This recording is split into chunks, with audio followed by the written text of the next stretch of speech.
আমি সবার মাধ্যমে পশ্চিমবঙ্গের মানুষের কাছে সরকারের পক্ষ থেকে একটি বিবৃতি দিচ্ছি। আপনারা জানেন যে গতকাল দুপুর 12টা 7 মিনিটে কলকাতা কর্পোরেশনের এলাকাভুক্ত তারাতলাতে একটি নির্মীয়মান বিল্ডিং ভেঙে পড়ে একটি মর্মান্তিক বেদনাদায়ক ঘটনা ঘটেছে। এই ঘটনায় যারা মারা গেছেন, মৃত্যু হয়েছে, তাদের পরিবারের প্রতি সমবেদনা, পরিবারের পাশে থাকার অঙ্গীকার এবং তাদের বিদেহী আত্মার অমরত্ব প্রার্থনা করি। যারা আহত হয়ে কলকাতার SSKM হসপিটালে চিকিৎসাধীন রয়েছেন, তাদের দ্রুত আরোগ্য প্রার্থনা করে সরকার তাদের পরিবারের পাশে আছে এই অঙ্গীকারও জানাচ্ছে। আমাদের উদ্ধার কার্য যা গতকাল ঘটনা ঘটার 30 মিনিটের মধ্যে শুরু হয়েছিল, প্রথমে কলকাতা পুলিশ, ফায়ার ব্রিগেড এবং স্থানীয় জনগণ হাত লাগায়। সময় যত গেছে তার সাথে সিভিল ডিফেন্স, NDRF, আর্মি সবাই মিলে একযোগে উদ্ধার কার্যে হাত লাগায়। সেই উদ্ধার কার্য এখনো চলছে, সমাপ্ত হয়নি। সরকারের পক্ষ থেকে প্রথমে এলাকায় পৌঁছান মাননীয় স্বাধীন ভারপ্রাপ্ত রাষ্ট্রমন্ত্রী ডাক্তার ইন্দ্রনীল খান এবং UDMA মিনিস্টার অগ্নিমিত্রা পাল মহোদয়া। পরে পরে ফায়ার দপ্তরের মাননীয় রাষ্ট্রমন্ত্রী কৌশিক চৌধুরী এবং স্বাস্থ্যমন্ত্রী ডাক্তার শারদ মুখার্জি এবং স্বাস্থ্য প্রতিমন্ত্রী সুমনা সরকার চিকিৎসা উদ্ধার কার্য সরকারের সঙ্গে সমন্বয় এই কাজে হাত লাগান। আমি প্রথম থেকেই মনিটরিং করছিলাম, কিন্তু উদ্ধার কার্য চলাকালীন আমরা গিয়ে উদ্ধার কার্যে অসুবিধা সৃষ্টি হোক তাই আমরা খানিকটা বিলম্ব করে 4:30-5টার সময় বিকেলে আমি এলাকা পরিদর্শন করে প্রয়োজনীয় সমীক্ষা এবং নির্দেশ দিয়ে নবান্নতে চলে আসি। তারপরে আমি হসপিটালও ভিজিট করেছি। যারা উন্ডেড ছিলেন, কথা বলার মতো অবস্থায়, তাদের কাছ থেকে ডিটেলস নিয়েছি। রাত্রি 2টো পর্যন্ত আমাদের মন্ত্রী অগ্নিমিত্রা পাল, ডাক্তার শারদ মুখার্জি এবং কৌশিক চৌধুরী ওখানে ছিলেন, মধ্যরাত্রি বা ভোর রাত্রি পর্যন্ত।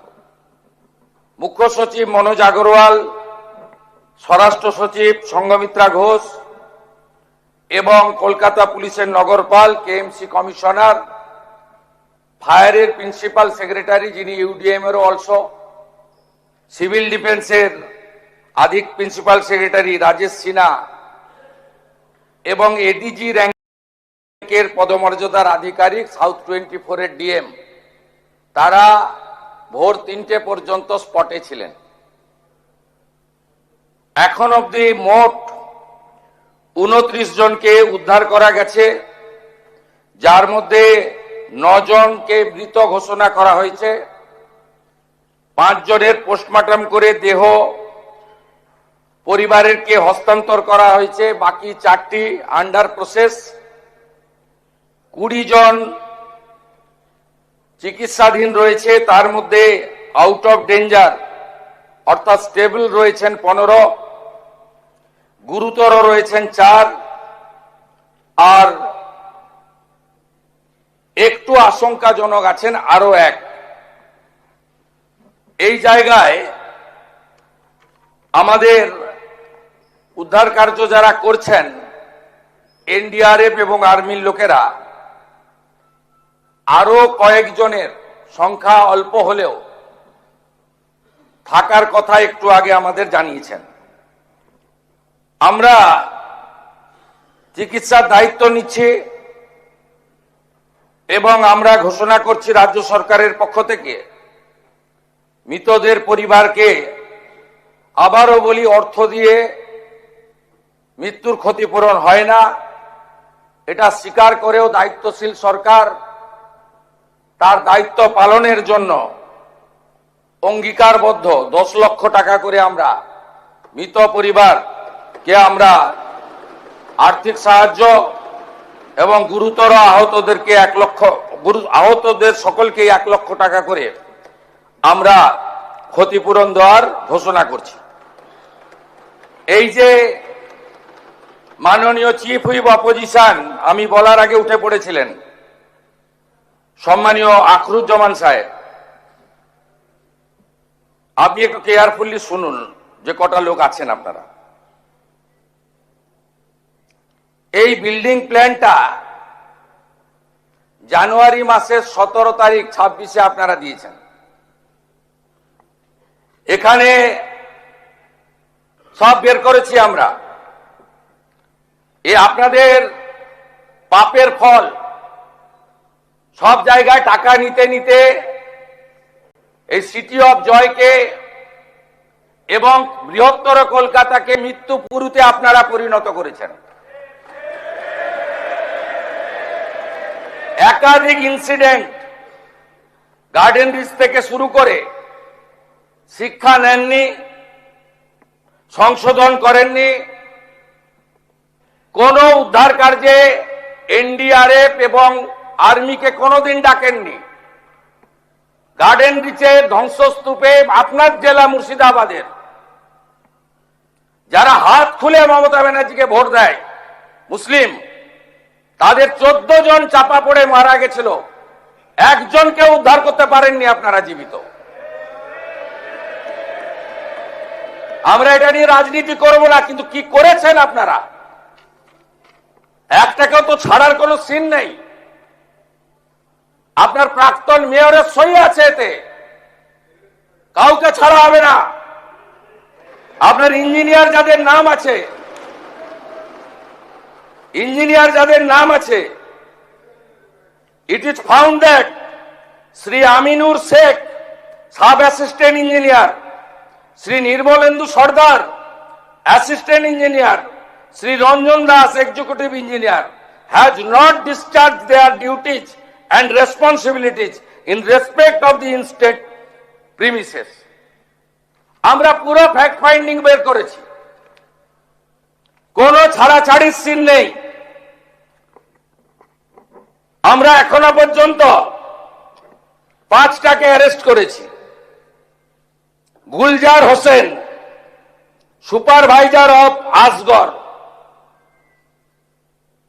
আসগরকেও খুঁজছি। যদি নিচে চাপা পড়ে থাকেন আলাদা কথা, আমি চাইবো জীবিত বেরোক। কি করে এইসব লোক এই জায়গাগুলোতে ঢোকে বের করতে হবে। অ্যারেস্ট হয়েছে Gulzar Hossain, supervisor of Asgar, Kamal Samanta, iron structure fabricator, Shambhunath Behera, lessee of land, Dibakar Bhandari, labour supplier cum Trimex contractor, Abdul Hamid, broker for sanction plan for KMC.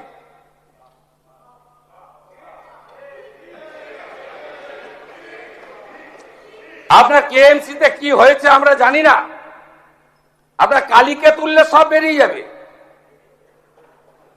Kolkata কর্পোরেশনে Kali না বললে কোনো প্ল্যান হয় না। আর কালী অ্যাপয়েন্টেড বাই ক্যামার স্ট্রিট, সবাই জানে। আর এই কালী বাইপাসের পাশে আপনাদের তৃণমূল ভবন বানাচ্ছে 200 কোটি টাকা দিয়ে, আর এখান থেকে টাকাটা তুলে ঘরে পাঠায়। আমরা সব জানি, সব বের করেছি, আমরা এফআইআর হয়েছে, আরো ব্যবস্থা নিচ্ছি। ইনসিডেন্ট রিপোর্টে আমাদের প্রথমেই হ্যাটসঅপ জানাই ইন্ডিয়ান আর্মি, তারা 215 জন জওয়ানকে দিয়েছিলেন। আমি এবং মুখ্য সচিব আলোচনা করে দুটোর সময় সিদ্ধান্ত নিই, এই যে ভারী বিম, এ কাটার কোন মেশিন রাখেননি আপনারা। আপনাদের সরকার 15 বছরে অনেক কাণ্ড করেছেন, লোহা কাটার মেশিনটা পর্যন্ত কেনেননি। কেন এই ক্ষতিটা করে দিয়ে গেছেন বাংলায়? কোন আধুনিক যন্ত্রপাতি নেই, কোন পেশাদার টিম নেই। আর্মির 215 পার্সোনাল এসেছেন এবং বিশেষ করে বিহার রেজিমেন্ট, তারা সমস্ত মডার্ন ইকুইপমেন্ট নিয়ে এসে হাত লাগিয়েছেন বলে 20টা লোককে জীবিত বের করতে পেরেছি। ওই লোহা পড়লে কেউ বাঁচে না। ন্যাশনাল ডিজাস্টার রেসপন্স ফোর্স, এরা তো ভগবানের দূত হিসেবে কাজ করেছে। এদের 4টে টিম, তারা এখনো না দেখে না সারা রাত্রি জেগে কাজ করেছে। সিভিল ডিফেন্সের একটা কুইক রেসপন্স টিম আর 2টো কিউআরটি টিম 26 মেম্বারের, তারা এখনো পর্যন্ত কাজ করে চলেছে। আমি তাদেরকে ধন্যবাদ জানাবো। Fire and emergency service, 6 fire engine, 36 personnel, Kolkata municipal corporation, health, building, solid waste management, lighting এবং ইকুইপমেন্ট অ্যান্ড লেবার, এরা ফুল ফেজেড কাজ করেছেন, কাজ করছেন। Shyamaprasad Mukherjee port, Kolkata KOPT, DMG Kolkata police, এরা সবাই মিলে একযোগে এই কাজটা করেছেন এবং করছেন। South 24 DM, health department, KMDA also, তারাও আমাদের অল টুগেদার সবাই মিলে একটা টিমে সাপোর্ট করেছেন। এইটা দেখুন মাননীয় ফিরহাদ হাকিমের সই। দেখুন দেখুন আপনারা কিভাবে স্ট্রাকচারে ডিফেক্ট থাকা অবস্থায় ফল্টি প্ল্যান অ্যাপ্রুভ করেছেন। এবং এখানে যাদের সই আছে, name of architect, name of ESC, name of GTE, name of owner, name of applicant, propose floor area, exempt area মিলে পুরো আমরা এটা বের করেছি। দেখুন ফল্টি ডিজাইন, এইটা বিল্ডিং প্ল্যানের নকশা। এরকম কত কাণ্ড করে রেখেছেন তার ঠিক নেই। কম্পেনসেশন ঘোষণা করেছি, এফআইআর অ্যারেস্ট বলেছি। আগামী দিনে কি হবে? আমরা 4 সপ্তাহ Kolkata municipal corporation, Rajarhat new town, Maheshtala, Budge Budge, Pujali, Bishnupur গ্রামীণ এলাকা, সাউথ 24, সোনারপুর, বারুইপুর পুরো এলাকায় সমস্ত নির্মীয়মান কাজ, জরুরি পরিষেবা ছাড়া আমরা বন্ধ রাখলাম। সমস্ত স্যাংশন প্ল্যান অডিট হবে। এই অডিট করার জন্য কমিটি তৈরি করে দেওয়া হচ্ছে। কমিটি হেড করবেন Rajesh Pandey IAS, additional chief secretary. কমিটিতে মেম্বার থাকবেন Shri Khalil Ahmed, IAS, additional chief secretary, Rajesh Kumar Sinha, principal secretary disaster management, Ajay Nanda, নগরপাল, স্মিতা পান্ডে, কমিশনার কাম প্রশাসক, Kolkata corporation, Rachna Bhagat, secretary labour department, engineer in chief PWD, DG building KMC, DG fire and emergency services one representative, representative from RITES, representative from IRCON আর Kharagpur IIT. আমাদের Kharagpur IIT থেকে professor Damodar মাইতিকে head civil engineer IIT Kharagpur, তাকে nominated করেছেন director Kharagpur IIT. এবং রাইটস আমাদের consent দিয়েছেন, তারা যত বিল্ডিং প্ল্যান এই দুর্নীতিগ্রস্ত তৃণমূল কংগ্রেস অর্থের বিনিময়ে, কাটমানির বিনিময়ে, ব্রোকারদের দিয়ে এই কলকাতাকে মৃত্যুপুরীতে পরিণত করা তৃণমূল কংগ্রেস, তার সমস্ত বিল্ডিং প্ল্যান এবং আন্ডার কনস্ট্রাকশন আমরা অডিট করাবো। যতক্ষণ না অডিট সার্টিফিকেট হচ্ছে কোন বিল্ডিং এ আমরা হাত দিতে দেব না। তারপরে তো প্রপার্টি অ্যাটাচমেন্ট করে আদায় করব, শুধু জেল খাটানো নয়। অপেক্ষা করুন, আপনারা নিশ্চিন্ত থাকুন, একদম জিরো টলারেন্স, 1 ইঞ্চিও টলারেন্স আমরা করব না। আর অ্যাসেম্বলি চলছে, আগের মুখ্যমন্ত্রীর মতো তু খিঁচ মেরি ফটো আর বিধানসভাকে অস্বীকার করে বাইরে অ্যাকশন আর কম্পেনসেশন আমরা অন্তত করি না। বিধানসভা চালু ছিল, তাই আপনাদের মাধ্যমে গোটা পশ্চিমবঙ্গের মানুষকে ঘটনা, অ্যাকশন, আফটার অ্যাকশন কি কি আমরা মেজার্স নিচ্ছি তা জানালাম। আপনারা ভরসা রাখতে পারেন, এই সরকার জনগণের জীবনের সঙ্গে কোন রকম কম্প্রোমাইজ করতে কাউকে দেয়নি, দেবে না। সবাই ভালো থাকুন, ধন্যবাদ। পরিবারগুলিকে সমবেদনা জানিয়ে আমার এই বিবৃতি শেষ করছি।